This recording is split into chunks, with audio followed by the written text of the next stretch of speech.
Alrighty.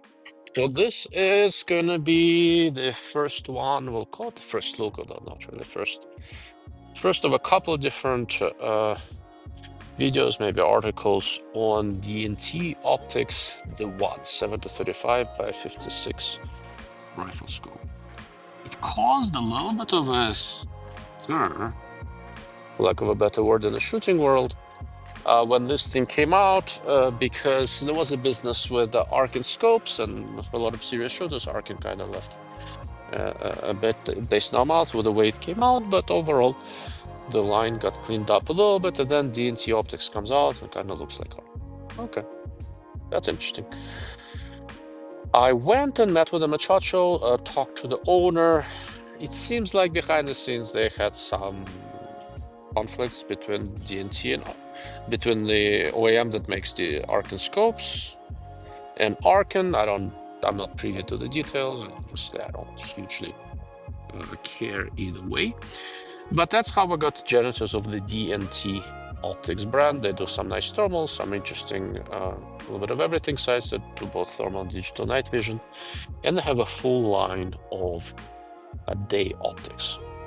From what I've been told, the way this particular rifle scope came into being, the owner of DNT in China went and got his hands on a bunch of very, very high-end scopes, the Attacker, the Tangent, the Mark V, etc. Took a bunch of scopes apart, learned some lessons, and created DNT the one. And from the outside, the scope looks, it's very fully featured.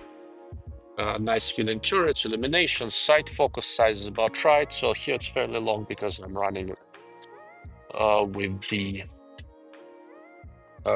sunshade. I'm gonna sunshade, and so you can see what it looks like. There it is. It's a lot of threads. In terms of length,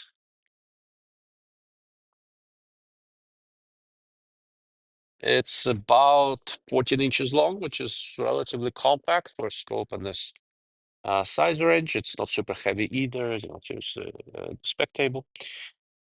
Field of view is quite respectable.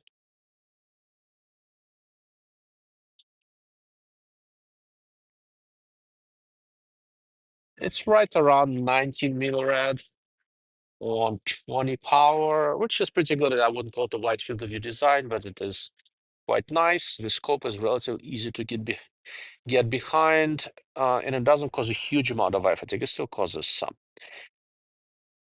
The turrets are exposed. They're not locking. There is a zero stop on the elevation turret, 10 mils per turn. Click quality is very, very nice. There is a turn indicator. Just a very, very full featured design for about $600. Well, actually, so with the new tariffs, I think the price of the DNT Optics is going up a little bit as this is being recorded. I'm not sure what the new prices are. It was in the $600 range when I started looking at this.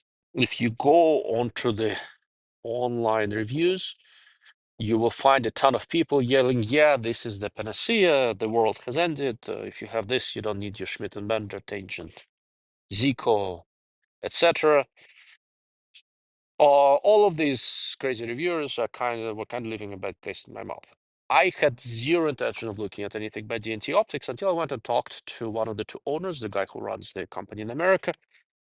I had a nice conversation with him during shot, and he did not say anything crazy. He flat out said that they control the OEM, which I guessed around they do.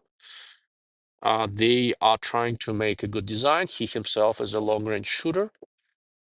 The guy grew up in the United States. He understands the US market. He understands this is not a tangent theater.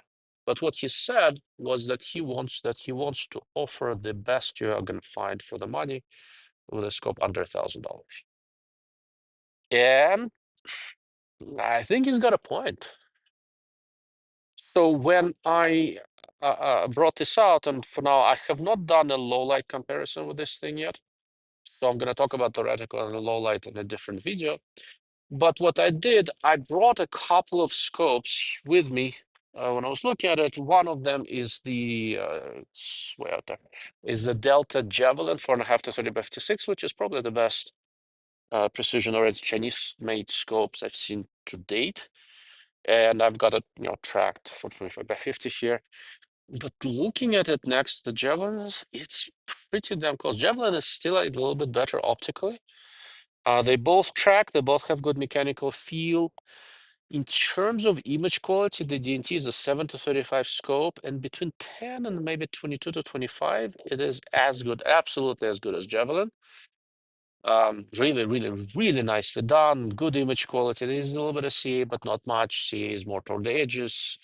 Sweet spot performance is very good. The reticle is very much like Night Force's Mil XT, that style, and it is a nice reticle. I like it. I think the tree is a little bit bigger than I like.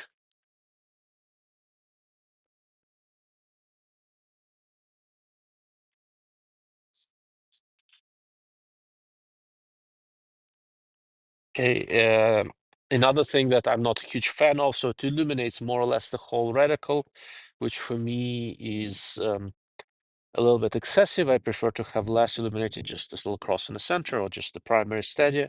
A lot of it is, personal opinion. I know competition guys tend to like more illuminated, and people who hunt and do more things in low light prefer to have less illuminated. So that's kind of a personal choice. Short of that, I'm quite impressed. Had it in a couple of different mounts, and I did some experimentation with it. I ended up leaving it in this Badger Condition 1 mount. It's a nice mount.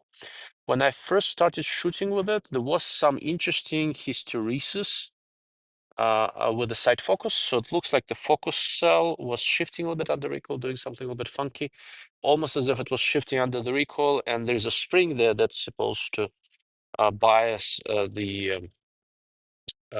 bias the focus group back into the right spot. It's almost like it wasn't strong enough. But after a little bit, its problem sort of resolved itself, and I haven't seen it. So it's entirely possible there was some machine mark. It got smoothed out somewhere or something like that. I don't know. Maybe it's just broken. It's one of the reasons I take a little bit of time with rifle scopes before I do a publish a review.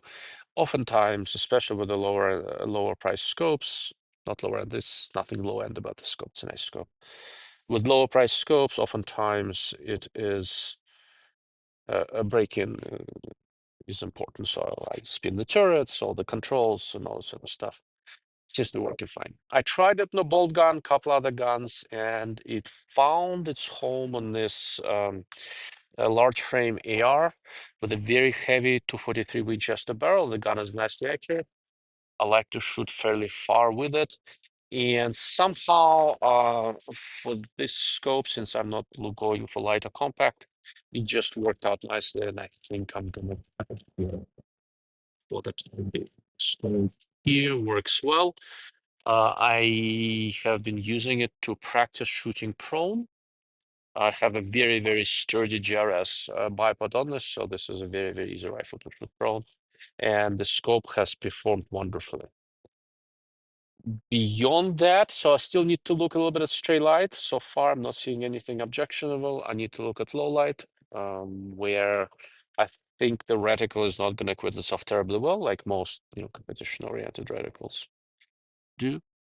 But I am kind of cautiously optimistic. It is a nice design.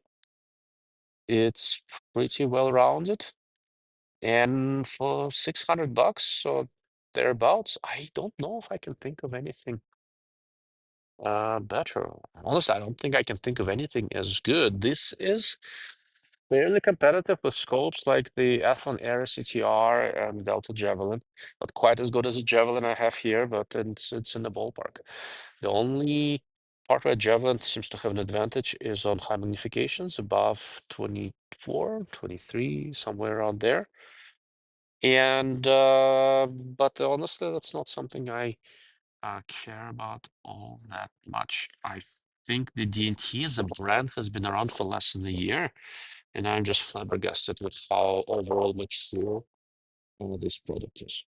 I'm gonna continue to keep track on what's happening with the side focus and with the focus cell, and to see if any of the problems, hysteresis, anything like that, resurfaced, but it sounds like that worked itself out with proper break-in.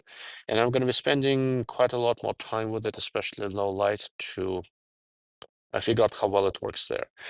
But in these very bright conditions like we have here, the image can also be harsh. I'm out in the desert with the wind and sand and everything. And if you're going to look for chromatic aberrations, these are the conditions to do it. And this is the best chromatic aberration control I've ever seen in a high power $600 scope, bar none. So that's that. I'll do a follow-up to this as I spend more time with the scope and different lighting conditions. Am I gonna shoot it in competition? Probably not. Not because it wouldn't work, but because I'm a snob, and so far the every match I shot was with a Tangent data, and there's a good chance I'm gonna stick with that. But I will be practicing with this quite a lot, and so far I like what I see. So stay tuned, and for written updates, visit my website, www.darklordofoptics.com. If you have any questions, that's the best way to get my attention. Thank you.